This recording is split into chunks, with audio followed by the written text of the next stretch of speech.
تخيل معايا ان في راجل عاش قبل الاسلام ما كانش شبه البشر، ما كانش بيمشي ولا بيقف ولا حتى جسمه مكتمل، لكن كلمته كانت بترعب ملوك ونبوءاته كانت بتسبق الزمن بعشرات السنين.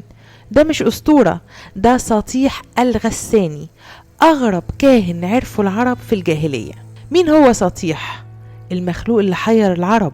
اسمه الحقيقي ربيع ابن ربيع الغساني، لكن الناس نسيت اسمه الحقيقي وافتكرته بلقب سطيح، لأنه حسب الروايات اتولد بشكل غريب جدا.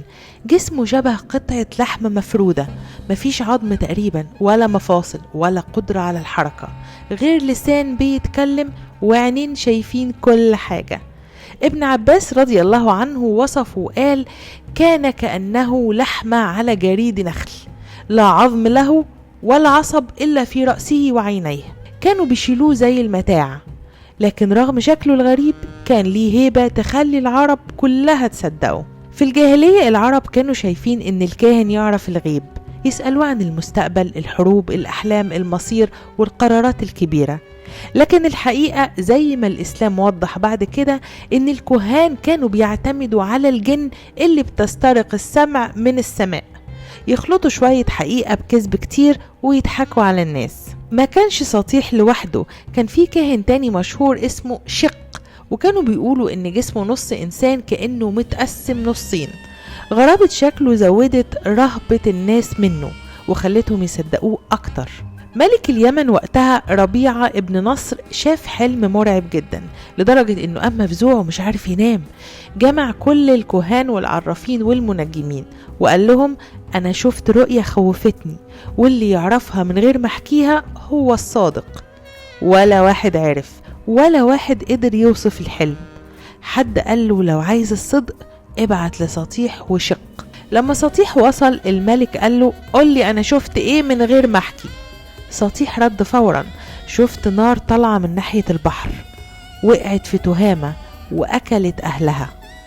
الملك اتصدم لان ده كان الحلم بالحرف. سطيح فسر الحلم وقال: الحبشة هتغزو اليمن وهتحكمها عشرات السنين، اكتر من 60 سنة. الملك اتوتر وسأله: وهيفضلوا على طول؟ قال له: لأ، هيطردوا على ايد راجل من بيت ذي يزن. فعلا بعد سنين سيف ابن ذي يزن طرد الحبشة من اليمن. الملك سأله: وبعد كده؟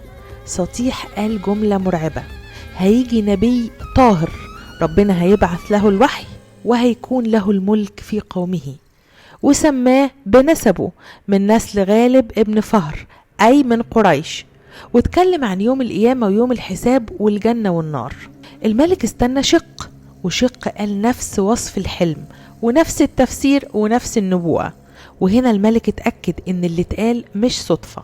الحبشة فعلا غزت اليمن واتحكمت فيها سنين طويلة. بعدها سيف ابن ذي يزن طردهم، وبعدها بسنين قليلة اتبعث النبي محمد صلى الله عليه وسلم. ومع الإسلام اتقفل باب الكهانة، اتمنع استراق السمع، وتحرم ادعاء علم الغيب، وبقى المصدر الوحيد للحق هو الوحي والقرآن والسنة. قصة سطيح مش تمجيد للكهان، دي تذكرة ان البشر ممكن ينبهروا بأي حاجة غريبة، وان الغيب مش ملك إلا لربنا. والحمد لله على نعمة الإسلام اللي أنقذ الناس من الوهم ومن لعب الجن ومن خداع الكهان.